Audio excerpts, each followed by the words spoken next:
وفا فارسی کا لفظ ہے جو اردو میں بہت استعمال ہوتا ہے اور بہت سے معنی میں استعمال ہوتا ہے، جیسے وعدہ پورا کرنا، نباہ کرنا، ساتھ دینا، دوستی، بھلا چاہنا، خیر خواہی وغیرہ۔ وفا کی جمع ہے وفائیں، اور اس کا الٹ ہے بے وفا، جو شاعری میں بہت آتا ہے۔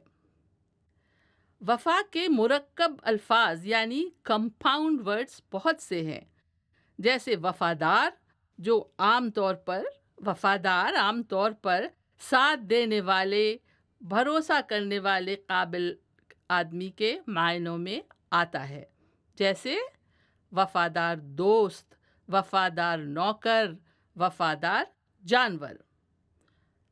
وفا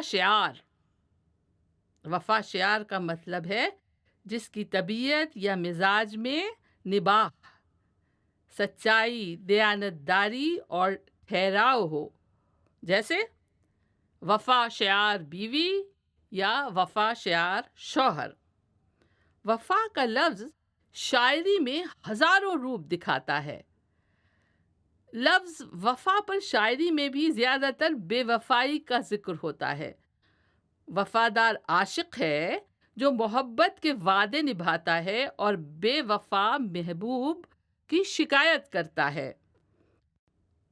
زندگی کا وفا نہ کرنا یعنی زندگی نے وفا نہ کی، اس کا مطلب ہے کہ موت آ گئی، جیسا اس شعر میں برتا گیا ہے۔ کہا گیا ہے کہ جو انہیں وفا کی سوجھی تو نہ زیست نے وفا کی، زیست کہتے ہیں زندگی کو، جو انہیں وفا کی سوجھی تو نہ زیست نے وفا کی، ابھی آ کے وہ نہ بیٹھے کہ ہم اٹھ گئے جہاں سے۔